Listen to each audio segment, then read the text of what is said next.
Yes, ladies and gentlemen, my name is Jack Farmer, and I'm joined by my co-host, Andy Rossi. This is the Evolution of Movie Show, and we have a very special guest, possibly the biggest fan in the world of the movie we are about to talk about. That's right, it's the one and only Emerald Monzon. Thanks for being on the show. Yay!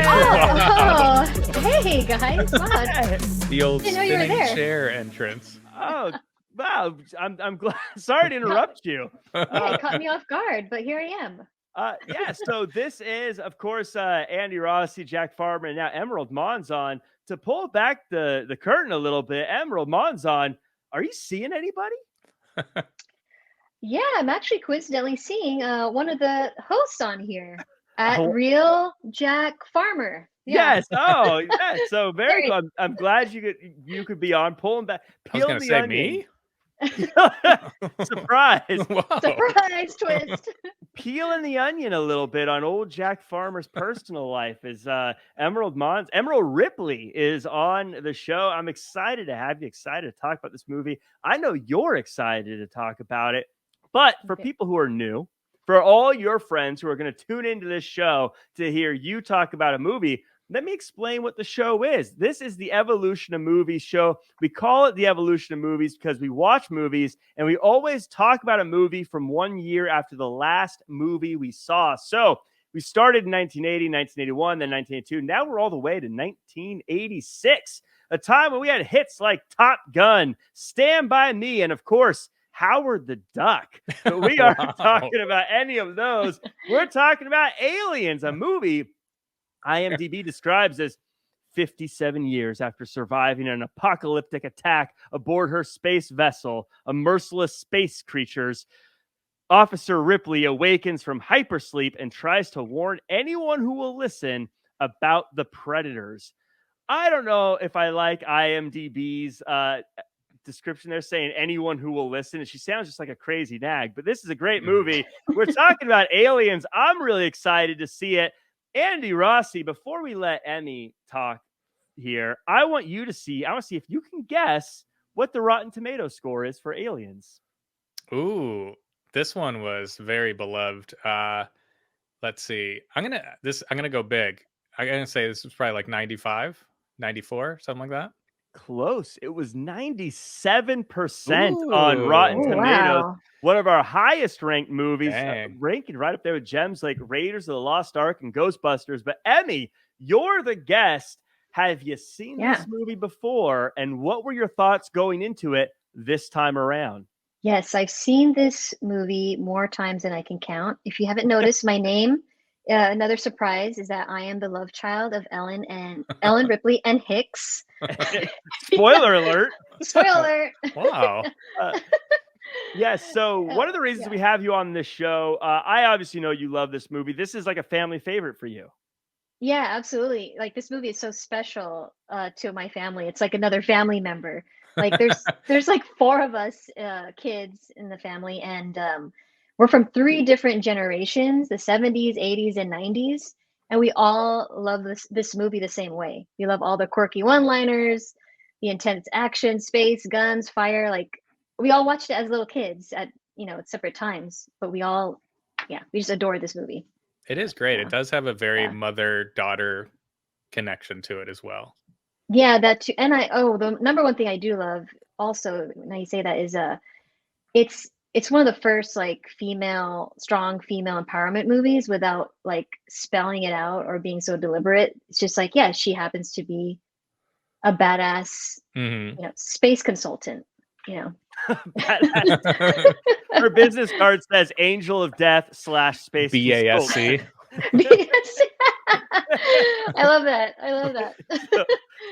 So yeah, this is going to be a fun one. I can't wait to talk about it. But before we get into all the nitty gritty details, as always, I like to say thank you to everyone who is watching us on YouTube, listening on Spotify or Apple Podcasts, iHeartRadio, wherever you get your shows. Make sure to hit the like button, comment, share, subscribe, 5-star reviews. It's the least you could do, really. Yeah. Really. I mean, come on. Ripley would do it. Come on. No, so you guys ready to talk about this movie? You ready to get into it? Of course. Ready to dive in? Let's do it. A lone ship is floating through the vastness of space. No captain, no crew. Just a sleepyhead named Ellen Ripley. A blowtorch cuts through the door as salvagers find our hero and her cat. Ripley is waking up, not sure where she is. Before she can hit the snooze button, the star of Mad About You shows up with her cat and explains that Ripley was in hypersleep for 57 years. She has spasms as an alien bursts through her chest and she wakes up.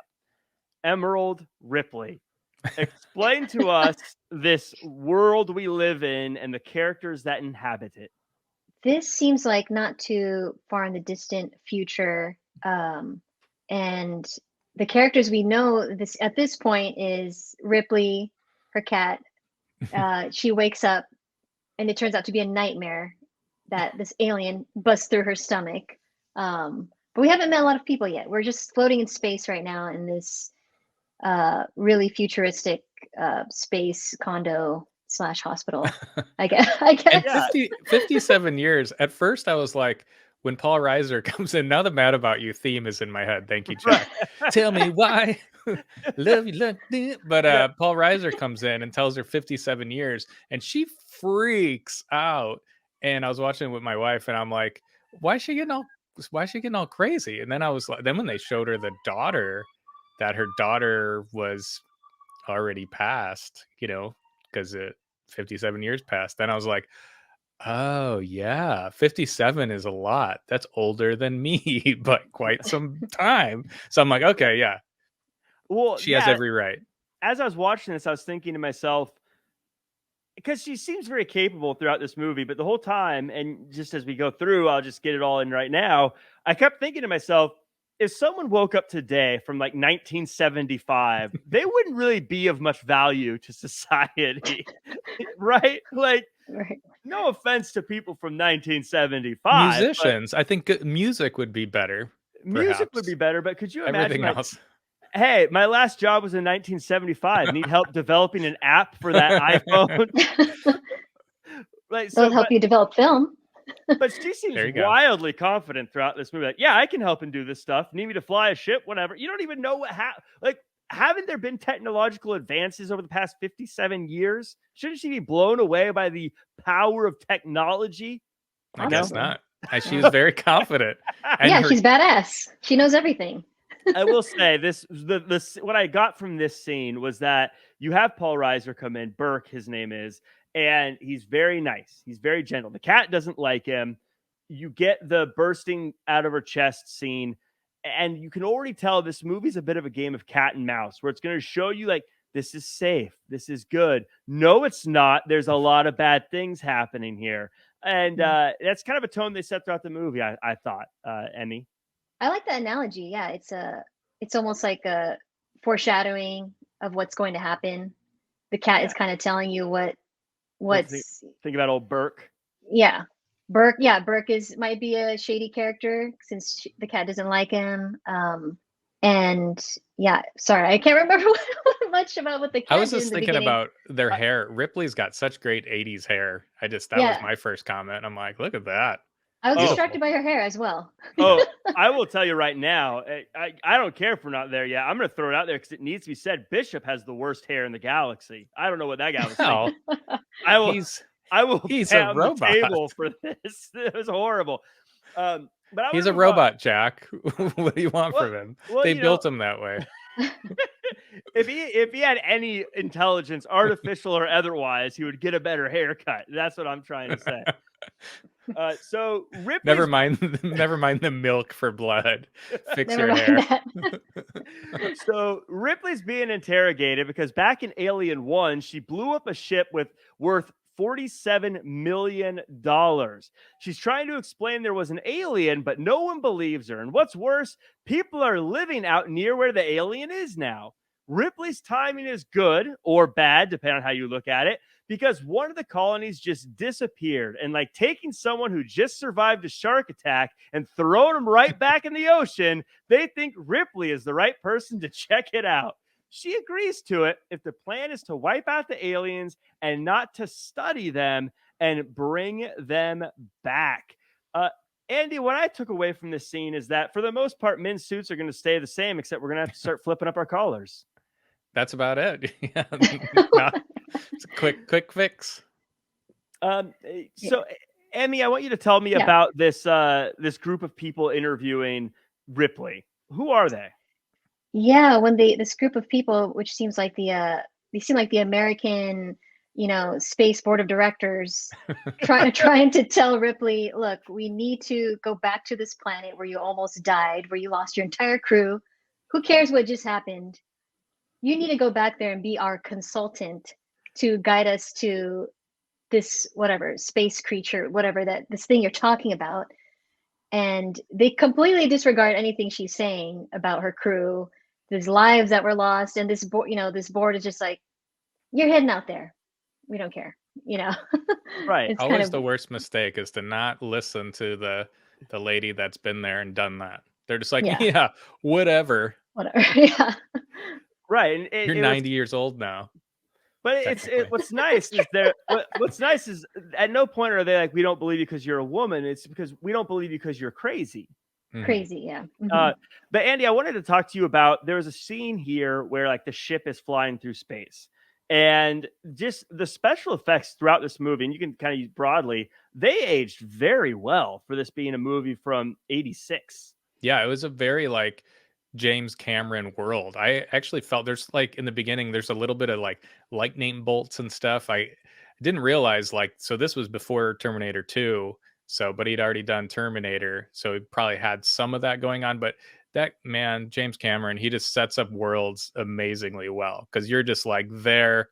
And there wasn't like when we saw Flash Gordon or Kroll where you're like, oh, did my little nephew build the sets?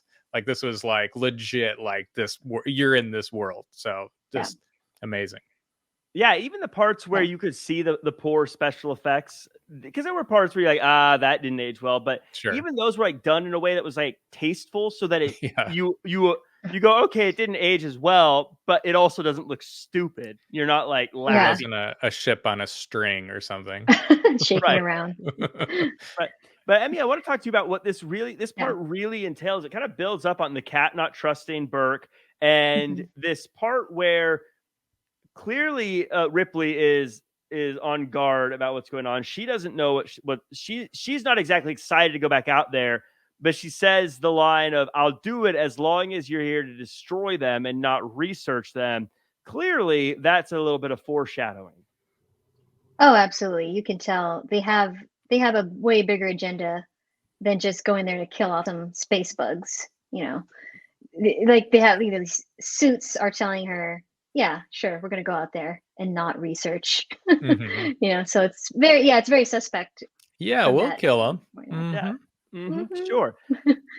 You can tell Emmy is just a veteran of this movie because she's like, yeah, go kill some space bugs. That's a technical term. Starship troopers. So the pods of Universal soldiers open and they talk trash and work out and size up Ripley, and she finds out Bishop is a robot and she doesn't like it. But no. She continues on telling the crew what to expect from the xenomorphs, as the crew isn't all that bothered by the idea and load up and drop down onto the planet. They check out the colony, noticing that it has power, and Burke lets everybody know that his company makes the parts. After dropping down, they make their way through the alien rain and into the base, and there's signs of explosions and damage and even some melted metal from Acid Alien Blood, which is also the name of my death metal band. But they figure whatever happened, they missed it. Ripley finds a lab where they are researching aliens. 2 of them are alive, and now they're seeing something moving on the radar. And it's not one of them. In fact, it's coming straight for them. It runs in front of them. They fire and miss. So they send the unarmored consultant to check it out. It's a small girl who goes by the name of Newt, and her parents are dead.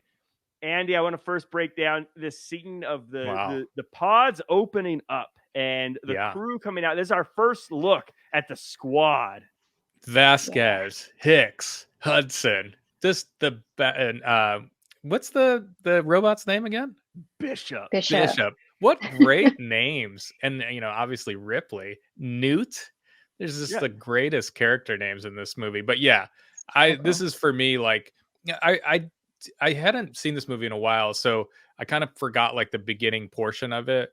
This is kind of like for me, I'm like, oh, this is where like it starts. This is kind of the part I remember, and Mhm. just Bill Paxton, just right away, you're like, I'm gonna like this guy. But just a Yeah. great variety of characters, and Vasquez is just a badass. But yeah, just kind of showing like all these different types of people, very believable. Like I believe like they were there to kick some ass. So Yeah. Bill For sure. Paxton is my spirit animal in this movie. I like the whole way through, I was like, that's how I would probably act in that situation. From the like, Yeah. oh yeah, we're gonna go kill some space bugs too. It's over, man. We'll get into it, but like everything about it. Emmy, you made a joke Yeah. earlier about this being the American Board of Directors, the American Universal Board of Space. Directors, Space Board of Directors. But I noticed this. They're all wearing American flag patches, even though they're up in space. So clearly, Yeah. you're not joking. This America rules the galaxy. Apparently, yeah. Earth is America now in this future. So there's only Take, one flag. There's only one nation wow. take in that, Darth space. Vader. But I wanted to add about Hudson. I feel like he's kind of the audience. You Yeah. know, like Oh yeah, he's the anxious, like what's going on here? We're just thrown into this mess, Yeah. and kind of lost, but you're supposed to be in it. as the kids would say, he has no chill. Like everything is a big deal. Whatever the thing Yeah. is, he is just like turned up to 10. Like I feel like they're eating lunch and he's like, "What is this? I'm eating this." Like, nothing is just Well, like I mean, with good reason. They throw his hand in there in the knife trick. Like, poor guy, he's just sitting there enjoying lunch and like, hey, grab his hand and make it get hit by a knife. That's right. true. Yeah, that's true. Check out this trick. Speaking of the trick, you remind me of something, Andy, and I'm going to ask you a question. It's an either or, very hard, and I need an answer. Feet to the fire. What's the cooler name, Bishop or Lance Henriksen? Oh gosh, Lance Hendrickson, because Lance, that's really his name. that is Oh, the most really? awesome name I think on America's Earth at this time Yeah, in Alien. Vin But Diesel's pretty cool name too. Vin Diesel is pretty cool. I don't know. Lance Henriksen, he could be like a guitar player for a heavy metal band. He Yeah, could be a super athlete. He could be a maybe movie he star. is. He might be all those things. All those, yeah, it sounds like it. Now, and before we wrap up with this part, though, you alluded to it, Andy. I want your thoughts on this. Of course, this is a movie, as you said, kind of the first movie where we see a female character that's just a badass and beats people up. And Ripley gets all the credit for that, and deservedly so. But Vasquez, right? Like just straight from the get go, she's loading up the big guns. Yeah, she is. She has the most weaponry on her. I think she like carried half the weapons, even the backup weapons, all over her body, just ready to go. Yeah, she had like huge, like it looked like a big steady cam that was like attached to her. Yeah, that's what it Right. looked. And it's funny because those are things that, again, that I think that they did so well with this movie, because you look at that and it feels like even today, years later, like I could see that being some kind of like if someone put that in a movie today, I'd say, yeah, that looks like it makes sense. I believe that as Mhm. a piece of weaponry in the future. Yeah, they This, had cool guns this whole movie. Like their armory was amazing. yeah. Unlike Krull, Unlike which was like laser laser spears. spears that may or may not only get one shot. We're still not sure. Oh boy, laser spears. This was a little bit more advanced. Yes. Yeah. I mean, it did come out 3 years later. Come Yeah, on. yeah. 3 years they made big changes in weaponry. In space weaponry. So the soldiers notice a lot of people by one of the cooling towers, so the squad goes to pick them up. The closer they get, the worse the transmission is, and they find themselves in alien-looking tunnels. The boss realizes that they can't shoot their weapons in there because there is a reactor above them, so they unload and continue on. Clearly a good idea. Finding more aliens in cocoon bodies. One is alive, begging for death, and death is what they get as an alien bursts through their chest and gets roasted, toasted, and burnt to a crisp, awakening something. Ripley tells them to pull out, but multiple readings are all around. And at an hour and 2 minutes into this movie, we get our first action scene. Fires everywhere. Aliens are going nuts. And Vasquez says, kill them all and let God sort them out. One by one, the aliens pick off the squad as the command truck can do nothing but watch on until Ripley takes command, drives the armed Tesla truck into action, and the survivors retreat to the vehicle as the aliens get one more victims before they get away. Emmy, there's a line with Newt here, and I want you to break down who Newt is after this. But Ripley says, you can survive longer with us. We're with soldiers. And Newt just says, it won't make a difference. That's right. That's nightmare fuel. Tell us about Newt. She's been there, done that. Oh, Newt is a foster child that has just been through it all more times than all these soldiers, seen more deaths than all these soldiers, and she has survived this like wipeout of this colony. So I would trust this little girl, like whatever she has to say about surviving this, deadly colony, deadly land. Were you a fan of Newt as a kid when you watched it, or were you more about Ripley? I felt I liked Ripley. Ripley was like the hero, but you can connect with the kid since like I was a child watching her, but she was so helpless and needed the saving. So you kind of align with Ripley, like, oh yeah, we're gonna save the day and be fearless. I was kind of thinking about that. If Newt had been around and seen a lot of stuff already, but she sure did scream a lot during this movie every time she saw anything or anything happened. That's true. You know what? Put respect on Newt's name, because after the fight, they look at Newt, they go, are you okay? And Newt literally just holds a thumbs up. Yeah, that was cute. Yeah. I was like, dang. That's right. There's some great lines, though, from Bill Paxton in this. He says, stop your grinning and drop your linen. Whatever that means. And then doesn't that feel like that's not the way you'd want to say that? Like, I don't know. He said it and it worked. And then the other line I liked was the other character I really liked. I don't really even remember this guy. His name is Drake, who's kind of like Vasquez's like buddy.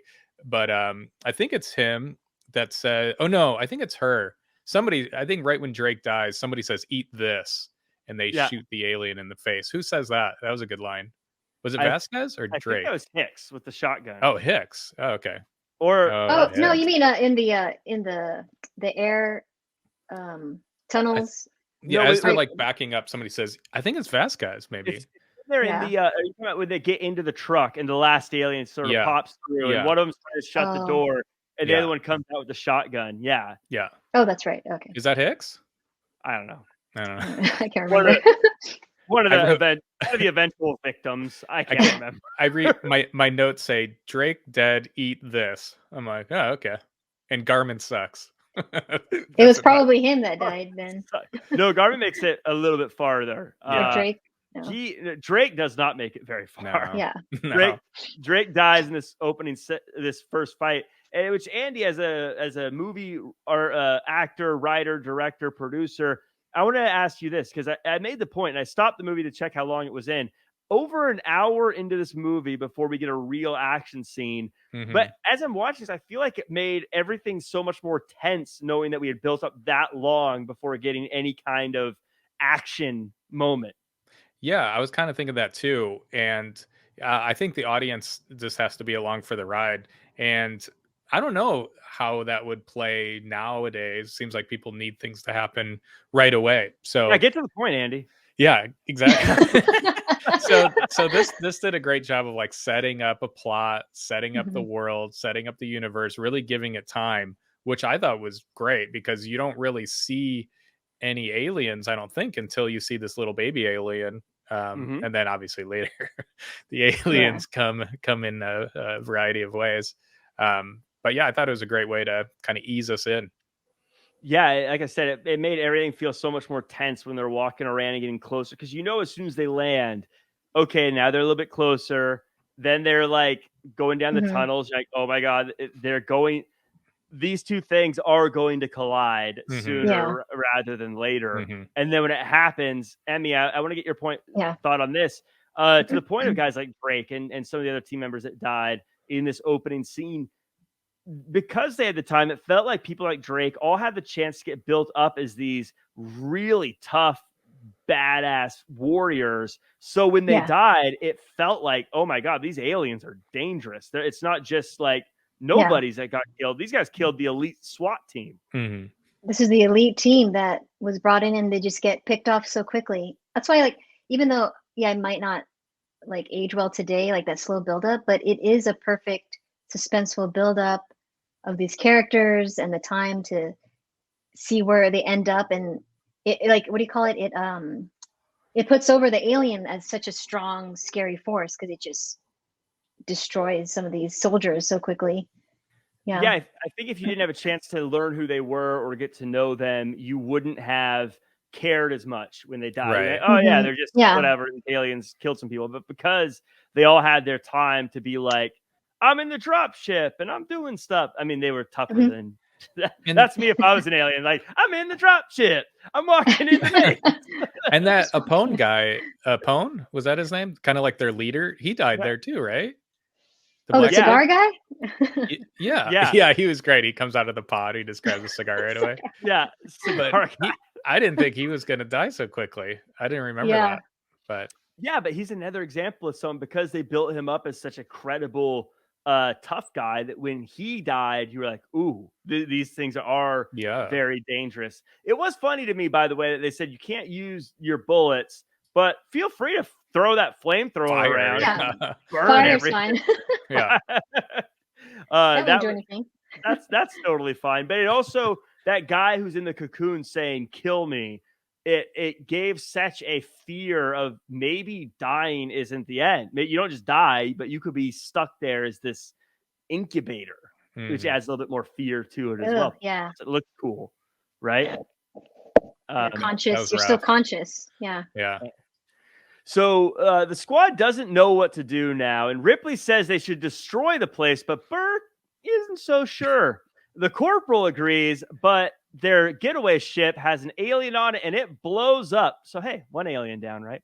The squad, now stranded, takes account of supplies and realizes it will be at least 17 days before anyone looks for them.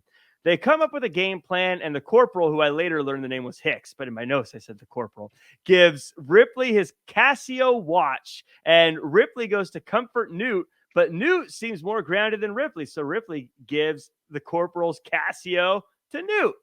In the lab, they figure that something must be laying eggs, and here is also where Burke says he's trying to get some aliens back to Earth to make some money, and Ripley says she's going to make him pay for causing so much death. Now, the big thing here right off the bat is Ripley saying what we're all thinking. You got to nuke this place. But Emmy, Burke's not so sure. She said, we just need to take off and nuke the entire site from orbit.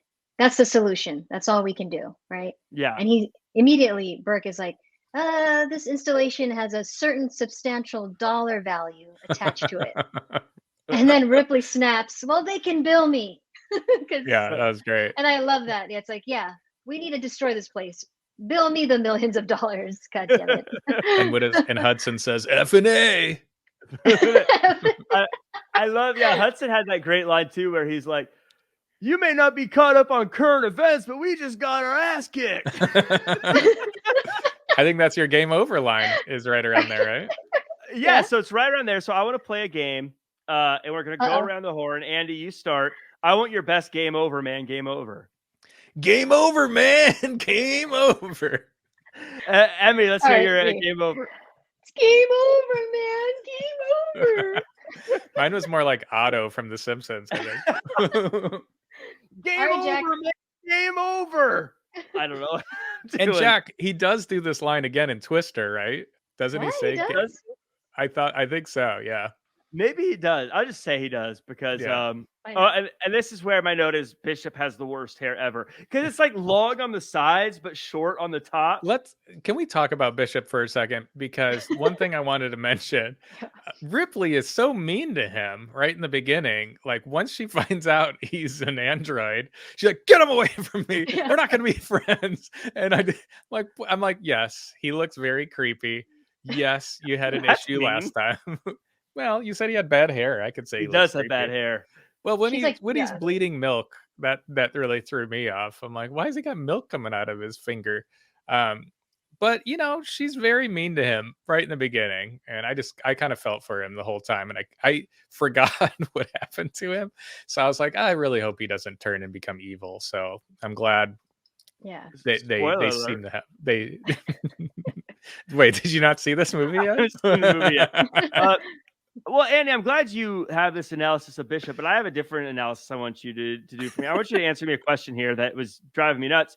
Why are the aliens so wet? Oh, God. I mean, That's just most their things skin. like lizardy things, it's because they crawl and they have to slide around. But these things walk on two legs. Why are they wet? I don't know. It's just the way They're they were highly made. Jeez. they're lubricated. For what? Why do they have to be lubricated? It's like they're on this dry ass planet. Why are they all wet? You know how boxers have to put fighters put all that Vaseline on their face so the hands will slide off? So it's a defense mechanism so that if you try to physically fight them, you're gonna slide right off. That works for me. I like to imagine that they're not normally wet, but they're like, Ripley's here, quick, get the box and stuff on your face. We're about to get into a fight. Emmy, I need you to do another impression for me. And there's a moment God. you should have known this was coming. After the crash, they see there's no aliens around. It's because it's daytime. Newt tells them when they typically show up. Can you do your Newt impression? Oh, they come out at night mostly. She has that little accent, mostly. But she's from what? Is she from New Jersey or something? I don't know. She's like she's a regular girl from Yeah, America. why did she say mostly? I was a little Mostly. confused with that. Well, because they do come out day. They come come out at all night. the time, yeah. But it's like it looks like it's nighttime all day. So maybe they just know when it's actually night. Nighttime our time or nighttime asteroid time? Because that's different. Yeah. Yeah, she wasn't specific. Yeah. ATD. Yeah, Newt. Try to be specific. We're running a military operation here. Okay? Yeah. Line up your facts. And I'm mad at myself for not talking about what a dreamboat Hicks is. Michael Biehn from the Terminator. Dude, yeah. That's all I wanted to say. I can't believe it took me this long to mention. He's a handsome 80s guy. What happened to him after this? He reminded me of an 80s Timothy Olyphant. Yeah. Yeah, he was the guy in the movie that I think, like Jack, I'd be more like the Bill Paxton character, but I want to be Hicks. I want to be sleeping when they're flying. Is it flying down? I guess or dropping down. Dropping down. He's just sleeping, and he's just cool the whole time. Oh, he's cool. Cool Confident. as a cucumber. Yeah. Yeah, but I'd be free. Okay, I know there's no romance, not much romance in this movie. You think they tried to hint at it with Hicks and Ripley? Oh, yeah. Yeah. I'm just trying to figure out who my father is because my last name is Ripley. I didn't get my father's last name, so Maybe you are half Ripley, half alien creature in her chest. Yeah. Well, Bishop did have a bottom half. I don't know. But Ripley grabs the bottom half. I mean, it's all milk, like, right? Quick, all milk. Put me together. Can you put me back together? Like, nah. I'll take this part. Half android. So they find out that there was damage done to the station, and it's going to cause it to explode in a few hours. So the team goes to work to try to get the other dropship from the mothership, and Bishop makes his way down a long tunnel.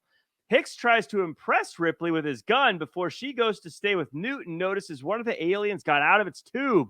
They're trapped and no one can hear them scream, and Burke makes sure of it. Ripley sets off a fire alarm to get everyone's attention, and the face sucker almost gets Ripley, but Newt and the gang save the day, and Ripley tells the team Burke's plan, and he tries to gaslight her, but the team doesn't believe him, and things look bad for Burke until the power goes out. Radar says tons of them are coming, so they seal the doors, but they're not on the other side of the door. They're above them. Ripley wants to run to medical, but Burke locks her out. Hudson gets pulled down to his death, so Vasquez starts shooting bombs to hold off the aliens as Burke gets the quintessential bad guy death coming face to face with a Xeno. The squad starts running down hallways led by Newt as the aliens chase. Left alone, Vasquez kicks tons of ass before getting Mhm. slowed down only by the blood of her victims. And in the end, goes down swinging as her and Gorman blow each other up and take a few aliens down with them. Bishop, meanwhile, is working on the satellite uplink. Uh, the Andy, just a real quick thing here. I want to talk about the tunnel crawl. It had a very similar vibe to. It was just a quick scene, but did it not feel a bit like Die Hard that came out 2 years later? Yeah, absolutely. Yeah, I was thinking the exact same thing. It sort of had that feel to it, but a Yeah. lot obviously happens here, and I want to start by Andy talking about how what I like about this is at first this is can they last 17 days? Then they add in this place is going to blow up. So by the way, the whole argument with Burke didn't matter because this place is Yeah. going up anyways. But this movie, again, as a movie creator, I like how they added an urgency now. Now there's a time limit. Hmm. And showing Burke shut off the TV was such like a smug sleazeball maneuver. Oh yeah. Because he could have just told Hicks like, "Oh hey," but instead he's like, "Nah," shuts off the TV. I just thought that was such a villain move with a guy with kind of no balls. You know, I'm just gonna shut off the TV. And then the most terrifying scene, and I knew it was coming, was they're coming from the ceiling. Like, Yes. Yeah. I don't know if any of Mhm. you want to talk about that part, but Yeah. that was nightmares. You know, you just like, nobody's coming towards me. Maybe there's a couple above me. No, Yeah. The doesn't. entire yeah. Yeah, More and tension build up. Yeah. It's great. dive right into that because that is probably one of the quintessential things about this movie is the Yeah. aliens. They're not in front of us; they're above us. Hmm. and shows their intelligence because they planned a strategy to get them from the top, not just charge at them from the door. And they shut off the power. And what did Yeah. Axton's character say? He says, "I thought they were animals." They're or animals. something. Yeah. I was telling Jack that. I was like, I gotta note this. He called Hudson, right? He's like, these are Hudson. animals. And it's like, no, I mean, they build spaceships and they fly to other planets. I mean, Right. we're I guess we're all animals because we did the same Yeah. thing. They clearly have good colleges on Alien Yeah. Alien 5. U. Alien U. Get accredited with online degrees from Alien U. Face Sucker 101. Yeah. That's their mascot, the face suckers. The face suckers. That's so good. I love how, by the way, I wanted to mention, I can't believe that Burke. I love how everyone is in like armor and like jumpsuits, but he's like in his vest with rolled up sleeves. Like, So he great. looks like he just got home from Home Depot and is about to go work on the lawn. Yeah. You know, what I'm surprised with too is what makes him think that he can go back to the main space station after sabotaging like Ripley and Newt. You know, like he wants to collect specimen, right? He wants to bring aliens back. Who's gonna help him with that? He can't carry their bodies back and fly a spaceship on his own. Well, Yeah, there he is- should have had some assistance or something. well, Another the- evil guy. Yeah. Yeah. I think we need to give him credit for sticking to the plan because a lot of people would have bailed. But even though like their escape ship was gone and death was almost certain, he was like, "Nah, I want to go make a couple million." I think I can still make my millions. Yeah. Right. Do you think his death was good enough though? Like I felt like we should have seen him get like face sucked a little bit. Yeah, torn apart a little more. I kind of Yeah. do we really even know that he died for sure that way? Yeah. Oh. Because he kind of just like, well, I mean, in the explosion, I'm sure he died, but or maybe not. Maybe he jumped Maybe on the not. ship with the. We'll get to it. Yeah, he no, he may have lived because I mean, like I said, he's so adamant about getting that money. I mean, he's just built different, you know. Maybe he's Yeah. found a way to get there. But yeah, I think if this was made today, they would have had him. We would have seen some gnarly stuff happen to him. Yeah, Either he would have gotten his face sucked, or we would have seen him in a cocoon or something Yeah. like that. I want to see an alien jump out of his chest. the death scene yeah, right. The death scene they did do great justice was for Vasquez though. She went out amazingly, just Oh yeah. killing everything, and then she even had a line to whatever Gorman. Would she say you were you were always shitty or something like that? You're always an asshole. Yeah, Yeah, and then just boom, pulls the- kablamo. But it's kind of great because it does sort of give Gorman a bit of a redeeming moment in that he's there with her Yeah. till the bitter end, even though he failed earlier on. So he's not just a chump. Like, okay, you redeem yourself, but also Vasquez, like I said in the rundown, the only thing slowing her down was that she was getting the alien blood on her. If the aliens weren't Yeah. bleeding so much, she Oh probably would have yeah, taken out the whole place. Yeah. serious. You Yeah. want to you want to know something interesting? I looked her up because I'm like, how have I not seen her in other movies? Like, she's so badass. And I looked her up.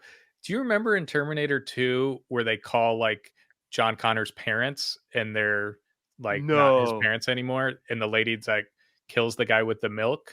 Yeah. That's her. No. Yeah.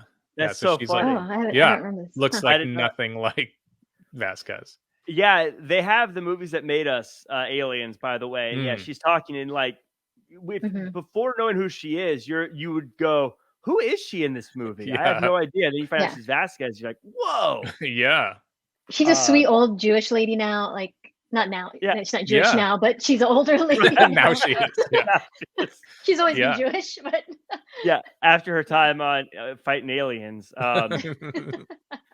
So we get to the end here. And Okay.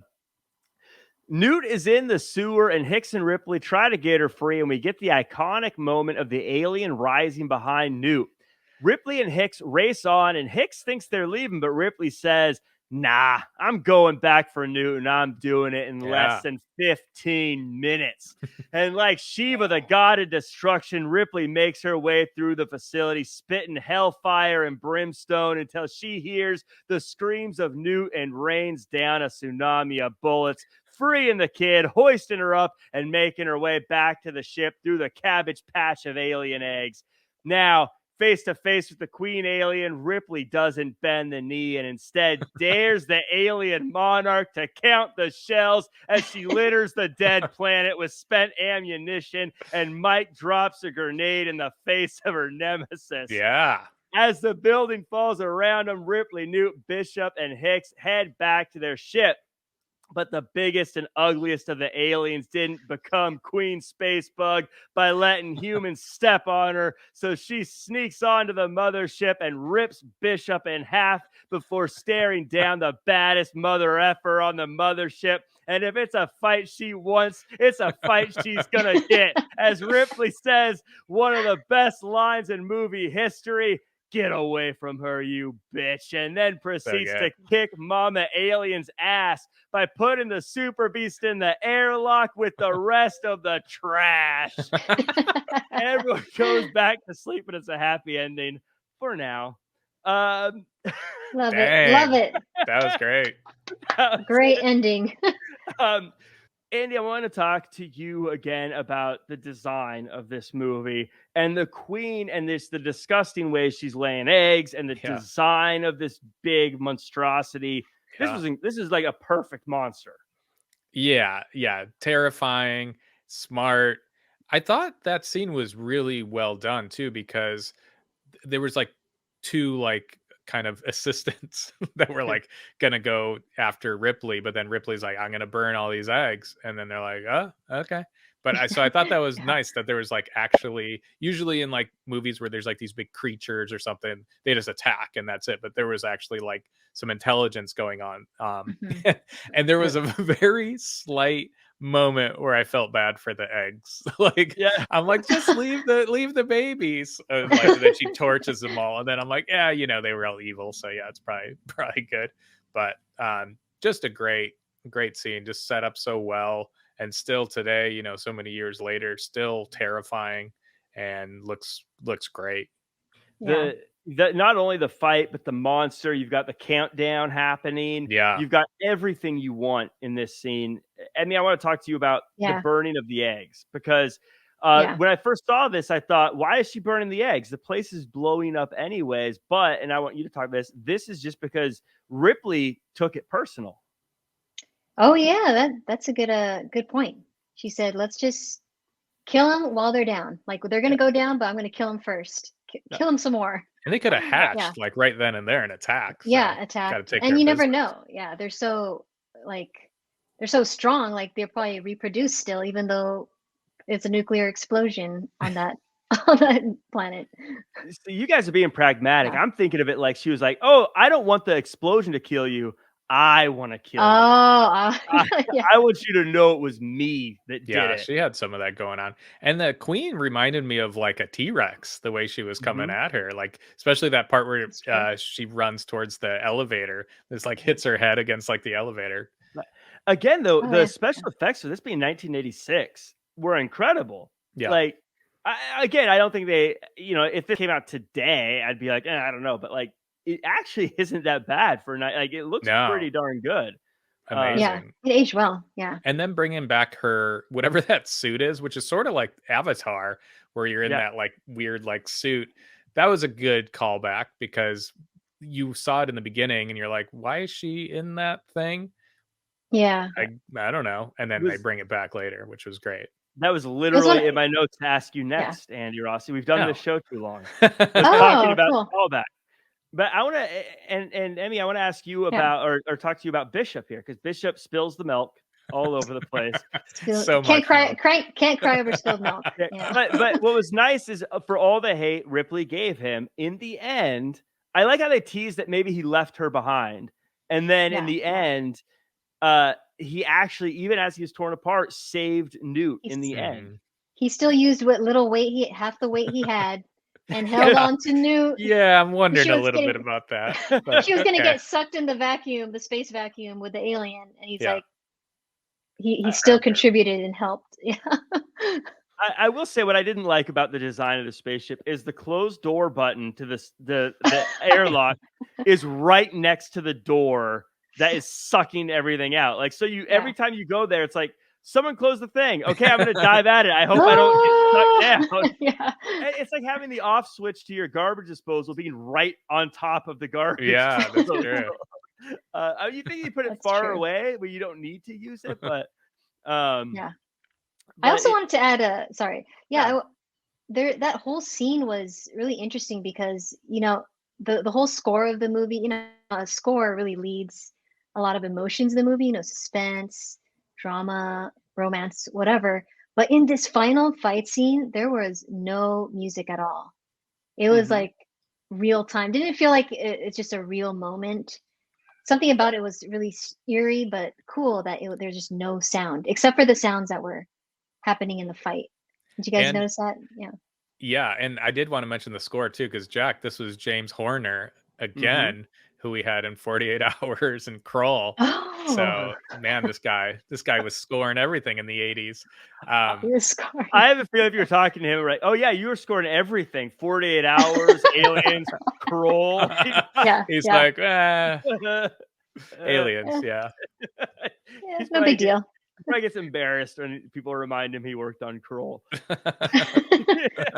Oh, But like what Emmy was saying too, with the silence of them fighting, it was a great there wasn't a lot of movies back in this time where there was like this female badass character. So at that time you had the female badass alien, female badass human, and the little girl, so that was really cool because usually back in these times you'd have, Bruce Willis one-liners or Stallone, with the shirt off or Yeah. something. Nothing wrong with any of that. But it was cool to have like the fierce females at the end. That's true. It was female. Yeah, it was a female alien and female human. Yes. and this part just made me laugh. I don't know why, but I even said to Stephanie, my wife, I'm like, why is Ripley in her underwear? Like the very end, like they're getting ready to go in their ship, and she's got like little tiny underwear on and like a little top, and I'm like, oh, okay. Like everybody else has got like regular clothes. I'm like, wow, she's really getting comfortable. I don't know, it just made me laugh. She's like, well, she's going back to hypersleep. yeah, For another 57 years. It helps with anti-aging. That's why she. Okay. So that kind of wraps it up. I think as mentioned, this is a movie that I would say, just beyond the fact that this is a great female lead that is a ass kicker without being reminded over and over again that's what she is. She just is. Beyond that, this is a fun movie. It feels tense the whole time. The action's great. It aged well. I totally believe the 97%. I think it earns that. And something I noticed, and I don't know if it's the music like Emmy mentioned or the time limit they added on, but at the end, the fight scene's great, but you just have this whole like, go, go, go, get out of there, go, go. Like you have this like almost anxiety while watching it, but in the best possible way. Andy, Yeah. before we move on, any final thoughts on this movie? I mean, you said it great. Yeah, I mean, just a timeless work of art. Just Yeah.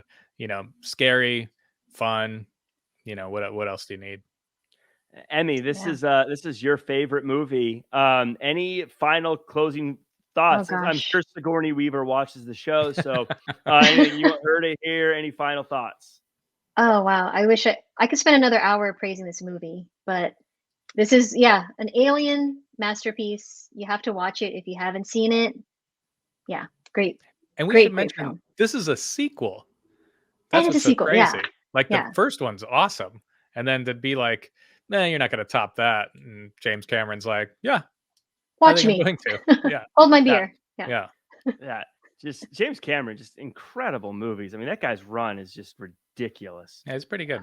Yeah. I think he's got a future. He's Yeah, got a he should future. try a few more movies. He might do well. So this is a part of the show where we do a little game, Emmy, and what we do is we call it 6 Degrees of Kevin Bacon. Well, we didn't make it up. We stole it right off the internet. But we see if Andy here can find Kevin Bacon within 6 moves of someone from this movie. Andy, can you Ooh, do it with aliens? Yeah, okay. this is a quickie. Bill Paxton, Apollo 13, Kevin Bacon. Oh, there you go. Bam. Perfect. Didn't you have to use sleepers this time? Sorry.